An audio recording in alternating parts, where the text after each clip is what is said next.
2016 में हम सीधा नियुक्ति नहीं दे सकते हैं। उस समय हमारे बीच में एसडीओ सतीश चंद्रा थे, उन्होंने कहा कि सीधा नियुक्ति नहीं होगा। बीएसएल मैनेजमेंट की तरफ से ये बयान आया था कि सीधा नहीं देंगे, लेकिन जेपीएलआर के माध्यम से प्रत्येक परिवार से वन फैमिली वन मेंबर यानी बोकारो के इतिहास में पहली बार ऐसा हुआ था कि गैर विस्थापितों को एग्जाम देने से रोका गया था। और मैंने एसडीओ साहब से सवाल भी किया था कि भारत में ऐसा कोई एग्जाम नहीं होता है जिसमें ये बोला जाता है कि घर से जो बड़ा बेटा है सिर्फ वही एग्जाम देगा और कोई नहीं देगा। रेलवे, बैंक, जेपीएससी, बीपीएससी कोई भी एग्जाम हो उसमें सिर्फ बोला जाता है कि भारत का नागरिक हो। लेकिन बोकारो स्टील प्लांट ये मैनेजमेंट बोला कि वन फैमिली ये मैनेजमेंट इसके लिए कोई नियम नहीं बनाती है। जितना मन चाहे क्वार्टर को तोड़ दिया गया है। यहाँ का बीएसएल डिपार्टमेंट इसके पास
बोकारो की इस विस्थापित धरती में जितने भी विस्थापित परिवार के लोग जुटे हैं सभी को झारखंड की जोहार, सभी के झारखंड की जोहार करें।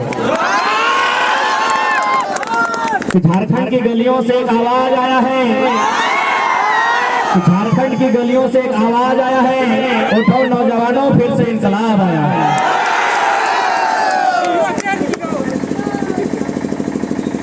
आज क्योंकि हम थोड़ा सा पहले हिंदी में ही बात कर लेते हैं, क्योंकि काफी संख्या में आज झारखंड पुलिस के अलावा सीएसएफ के भी जवान हैं और मैं हिंदी में इसलिए बात कर रहा हूँ क्योंकि हमने शुरू से हमारी लड़ाई सिस्टम से है। आप लोग जितने यहाँ लाठी लेकर आए हैं, भाई रहे बहन रहे, आप लोग 3rd और 4th ग्रेड की नौकरी करते हैं और आप लोग मिडिल क्लास फैमिली से ही, चाहे आप लोग सीएसएफ के भैया लोग हैं जो लाठी पकड़ के हैं या फिर हमारे झारखंड पुलिस की भाई बहन हैं, आप लोग भी मिडिल क्लास फैमिली से हैं, किसान परिवार से हैं, इसीलिए आप ये सीएसएफ में 3rd और 4th ग्रेड की नौकरी कर रहे हैं, वरना आप नौकरी नहीं करते, ये नौकरी तो कतई नहीं करते। इसलिए थोड़ा सा मैं शुरुआती संबोधन हिंदी में ही करता हूँ। जब भारत देश आजाद हुआ और जब भारत देश में गणतंत्र की स्थापना हुई तो सबसे पहले चूंकि झारखंड को ही उद्योग के दृष्टिकोण से टारगेट किया गया, झारखंड को उद्योग के लिए, इंडस्ट्री के लिए इसलिए टारगेट किया गया क्योंकि झारखंड में नदियों की पानी का स्रोत बहुत ज्यादा था। दूसरी बात यहाँ खनिज संपदा बहुत भारी संख्या में थी। तो जब पहली बार आजाद भारत में 1951 में सिंधी का कारखाना स्थापित हुआ जो एशिया का नंबर 1 कारखाना है, उस समय तत्कालीन प्रधानमंत्री, देश के प्रथम प्रधानमंत्री माननीय पंडित जवाहरलाल नेहरू का आगमन हुआ था। उन्होंने क्या किया, एक साधारण सी महिला, बुधनी मध्याह्न उसका नाम था, देश के प्रथम प्रधानमंत्री माननीय पंडित जवाहरलाल नेहरू ने बुधनी मंझाइन के हाथों से आपका जो पंचायत डैम आज देख रहे हैं उसकी फीता काटने का काम किया था, क्योंकि उनका मानना था, देश के प्रथम प्रधानमंत्री पंडित जवाहरलाल नेहरू का मानना था कि जो उद्योग है, जो कल कारखाने फैक्ट्रियां हैं, ये आधुनिक मंदिर हैं। जो भी फैक्ट्रियां हैं ये आधुनिक मंदिर हैं। तो आज ये सवाल बनता है कि उस आधुनिक मंदिर का निर्माण करने में जिन लोगों ने अपने पूर्वजों की धरोहर सौंपी, अपनी एक पाई इंच जमीनें सौंपी, आज वे लोग कहाँ? 1951 में सिंदरी प्लांट हो, 1958 में पंचायत का डैम हो, या 1964 में आज जहाँ हम लोग खड़े हैं बोकारो स्टील सिटी में, यहाँ हमेशा देश के विकास के नाम से, देश की उन्नति के नाम से हमारे पूर्वजों ने जमीन दान दिया ताकि यहाँ कोई फैक्ट्री लगेगा, उस फैक्ट्री कारखानों की स्थापना होगी और हमें रोजी रोजगार से जोड़ा जाएगा।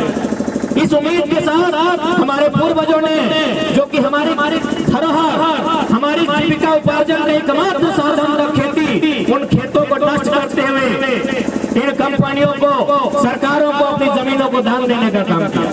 लेकिन आज परिणाम सबके सामने है और बोकारो में धनबाद में किसी से छुपा नहीं है। जिन लोगों ने आज जमीन दान दिया, आज वो लोग सड़कों पे भीख मांग रहे हैं। जिन्होंने जमीन दान दिया, आज वो लोग सड़कों पे भीख मांग रहे हैं। और जो लोग कब्जा करके आए हैं, जो लोग घुसपैठ से आए हैं, वो फ्री में बिजली और फ्री में पानी का सेवन कर रहे हैं।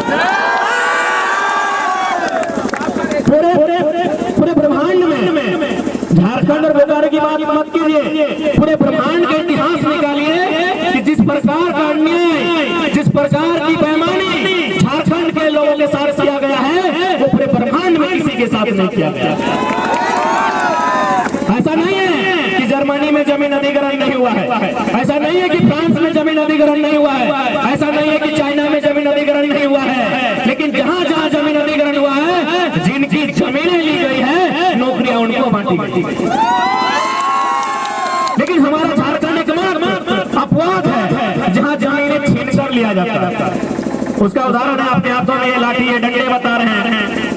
कभी कभी तो दुर्भाग्य होता है, हम लोग सोचते हैं कि ये भारत देश है क्या, क्योंकि भारत देश में ना to the people, of the people, by the people, for the people की बात करता है। जनता को, जनता के लिए, जनता के द्वारा दिल में डर होता है जब किसी भी आंदोलन में जाते हैं और भारी संख्या में पुलिस के हाथों में लाठी, उनके सर में हेलमेट देखते हैं। एक सवाल आता है, ये कैसी लोकतांत्रिक व्यवस्था है? क्या कंपनी का मतलब देश होता है? किसान का खेत का मतलब देश नहीं होता है क्या? आज आप एक धरना के लिए हम लोग आए हैं, आप कंपनी के चारों तरफ आ गए हिफाजत के लिए। क्या कंपनी ही टैक्स देती है भारत सरकार को? क्या किसान का खेत टैक्स नहीं जाता है? अगर जाता है तो चलिए, अभी हम लोग फसल लगा रहे हैं, चलिए टुंडी और टोपचाची और पीरचर के क्षेत्रों में प्रत्येक दिन हजारों की संख्या में सुअर आएंगे और खेतों को खाने का काम कर, वहाँ सियासत क्यों नहीं दिखती है?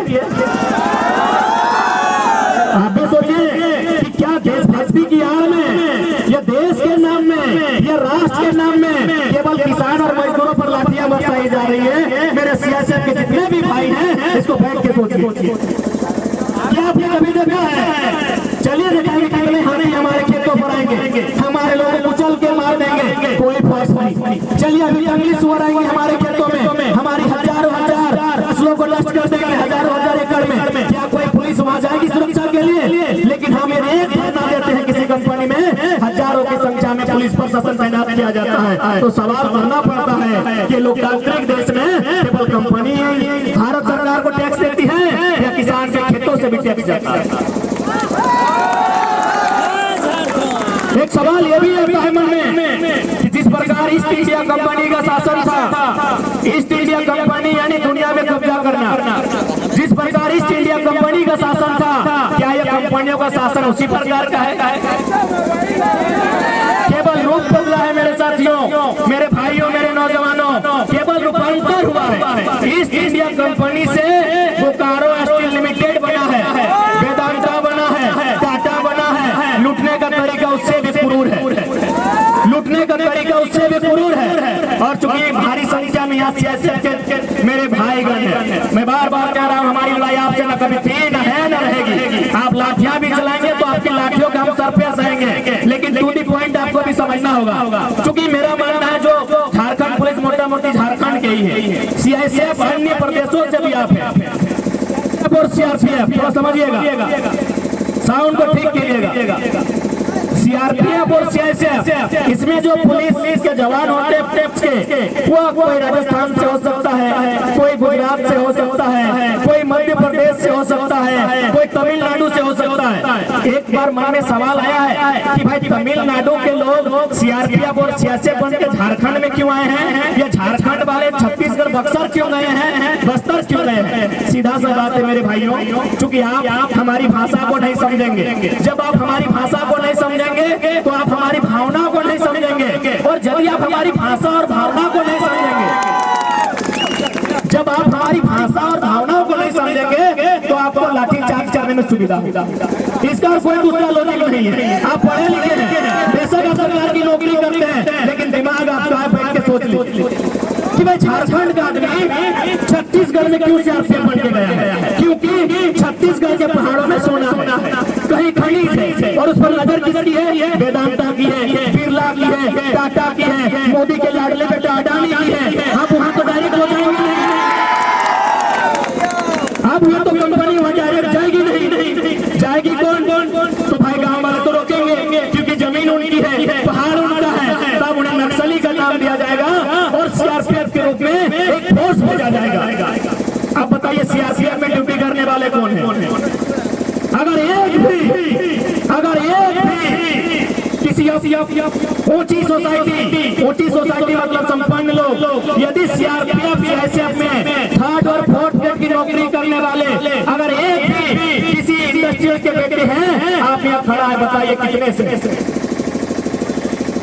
तो इसीलिए केवल इसीलिए कि देशभक्ति के नाम में देश की आड़ में, और ऐसे भी आप सभी जानते हैं हमें आजादी किस प्रकार मिली है? ट्रांसफर ऑफ पावर, शक्ति का हस्तांतरण हुआ है। जो भगत सिंह कहते थे कि आजादी तो हम अंग्रेजों से छीन लेंगे, आजादी हम अंग्रेजों से छीन लेंगे, पर क्या हुआ? आजादी गरीब, किसान, मजदूर उन तक जाएगी या चंद और अमीरों की झोली में आजादी रह जाएगी? इसलिए आज आप अपरिचित नहीं है जो बातें हम आपको कहने जा रहे हैं। आप आए अपनी ड्यूटी के लिए, आप अपनी ड्यूटी कीजिए, लेकिन एक बात याद रखिए, ये जो बीएसएल है ना, यहाँ 84 गाँव को उजाड़ा गया है। आप लोग 84 गाँव समझते हैं, मुझे लगता है आप लोग 84 गाँव शायद ही घूमे होंगे। आप लोग ड्यूटी के लिए 8400 जगह गए होंगे, लेकिन एक जगह में गए होंगे, 84 गाँव नहीं घूमे होंगे। सोच सकते हैं जिस बीएसएल की स्थापना हुई है यहाँ 84 गाँव की जमीन ली गई है। 84 गाँव आप कल्पना करके देखिए, जितने अधिकारी, पदाधिकारी और जितने बेईमान कंपनी के मैनेजमेंट हैं, 84 गाँव गिन के देखिए कितना होता है। 84 गाँव के लोगों ने अपनी जमीन दान दिया है। क्या सोच के दिया? 84 गांव के लोगों ने जमीन दान दिया। आखिर क्या सोच के दिया? यही सोच के दिया कि बीएसएल बहुत नामी कंपनी, इनका काम होगा, प्रोडक्शन होगा, हमें रोजगार मिलेगा। लेकिन आज अप्रेंटिस संघ वाले रहे या फिर अन्य मुद्दों के साथ लड़ाई लड़ने वाले हैं, हमेशा आंदोलन करते दिखे गए हैं। आज यहाँ की डेमोग्राफी बदली जा रही है, और यदि डेमोग्राफी बदली जा रही है तो उस डेमोग्राफी में अतिक्रमण करके यहाँ की भाषा और संस्कृति को बदला जा रहा है। इसलिए आज मैं तमाम नौजवानों से, विस्थापितों से, सभी से अपील करना चाहूंगा